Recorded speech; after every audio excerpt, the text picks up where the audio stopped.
அனைவருக்கும் வணக்கம்.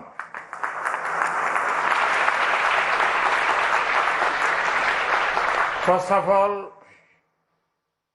congratulations to all those who are graduating today in the Anna University's 42nd Convocation.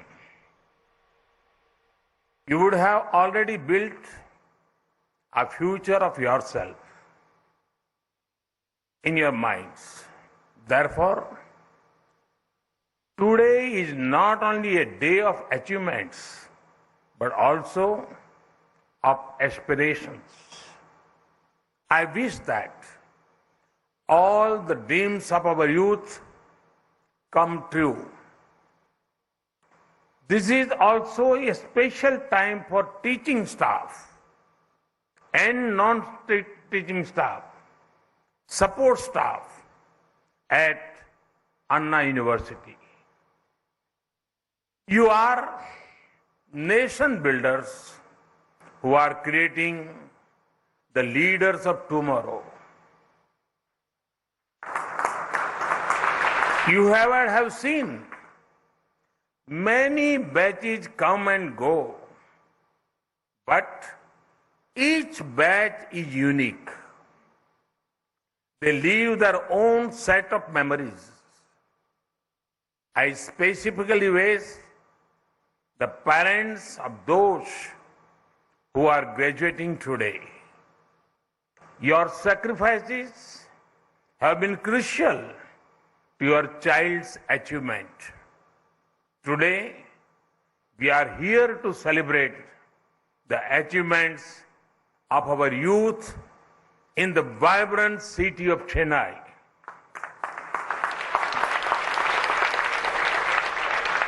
In February 1897, 125 years ago, Swami Vivekananda spoke to the Madras Times. He was asked about his plan for the future of India. He said, and I quote, "My faith is in the younger generation, the modern generation. Out of them will come my workers. They will work out the whole problem like lions." Unquote. Those words are still relevant. But this time, it is not only India that is looking towards its youths. The whole world is looking at India's youth with hope. Because you are the growth engines of the country. And India is the world's growth engine. It is a great honor. It is also a great responsibility, which I am sure you will excel in. Friends, when speaking of faith in our youth, how can we forget Bharat Ratna, former President Dr. APJ Abdul Kalam? I'm sure that it is a matter of pride for everyone in the Anna University that Dr. Kalam was closely associated with this university. I've heard that the room he stayed in has been converted into a memorial. May his thoughts and values inspire our youth. Friends, we are graduating in unique times. Some will call it a time of global uncertainty, but I would call it a time of great opportunity. The COVID-19 pandemic was an unprecedented event. It was once in a century crisis that nobody had an user manual for. It tested every country. As you know, adversities reveal what we are made of. India faced the unknown confidently, thanks to its scientists, healthcare workers, professionals, and common people. As a result, today every sector in India is bursting with new life, whether it is industry, innovation, investment, or international trade. India at the forefront. Our industry has risen to the occasion. For example, electronic manufacturing. In the last year, India was the world's second largest mobile phone manufacturer. Innovation is becoming a way of life. In just the last 6 years, the number of recognized startups increased by 15,000%. Yes, you heard that right. 15,000%. From just 417 in 2016, it is nearly 73,000 now. When industry and innovation do well, investments follow. Last year, India received a record FDI of over $83 billion. Our startups too received record funding post-pandemic. Above all this, India's position in the international trade dynamics is at its best ever. Our country recorded the highest ever exports of goods and services. We exported food grain at a crucial time for the world. We recently signed a trade deal with UAE to our west and with Australia to our east. India is becoming a vital link in global supply chains.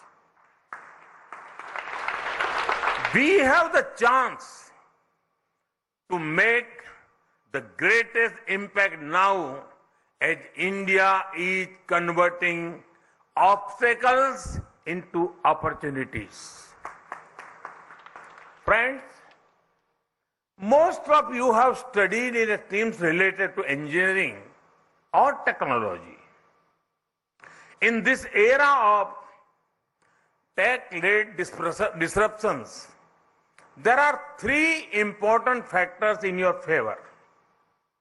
The first factor is there is a taste for technology.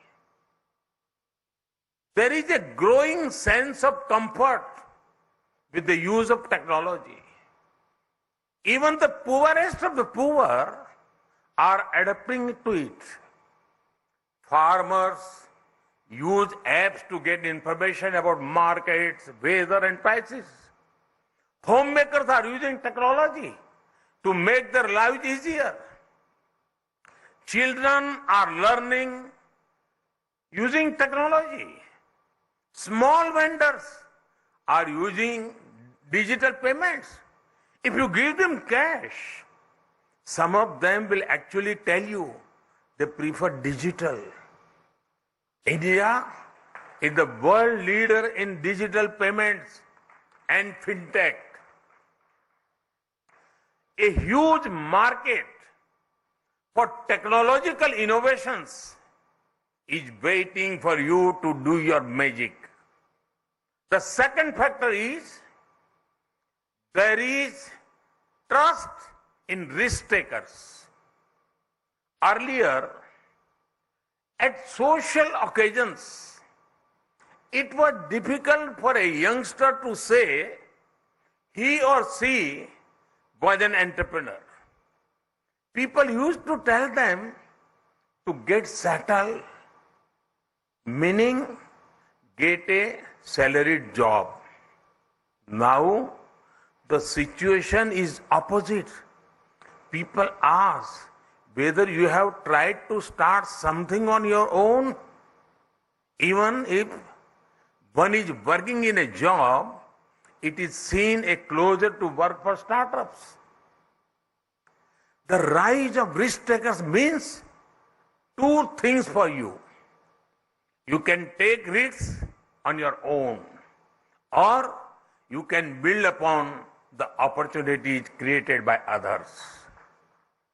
The third factor, there is temperament for reform. Earlier, there was a notion that a strong government means it should control everything and everyone. But we have changed this. A strong government does not control everything or everyone. It controls the system's impulse to interfere. A strong government is not restrictive, but is responsive. A strong government does not move into every domain. It limits itself and makes space for people's talent. A strong government strength lies in its humility to accept that it cannot know or do everything. This is why you see reforms in every sphere that make greater space for the people and their freedom. The new national education policy ensures greater freedom for youth to take decisions according to evolving situations. The scrapping of nearly 25,000 compliances is boosting ease of living. Removal of angel tax, removal of retrospective tax, and reduction of corporate tax are encouraging investments and industry. The reforms in drones, space, and geospatial sectors are opening up new avenues. The reforms in the infrastructure sector through PM Gati Shakti Master Plan are creating world-class infrastructure at speed and scale. There is taste for technology, trust in risk takers, temperament for freedom, for reform. All these factors are creating a platform for you where opportunities are created, sustained, and grown. Friends, the next 25 years are crucial for both you and India. It is the Amrit Kal leading up to the 100th year of independence. We are lucky that many young people like you will build their own future as well as India's. So, your growth is India's growth. Your learnings are India's learnings. Your victory is India's victory. So when you make your plans for yourself and your family, remember that you are automatically making plans for India too.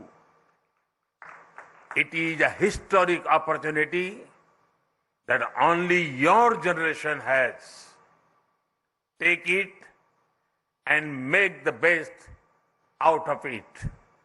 Once again, congratulations and all the best. Thank you.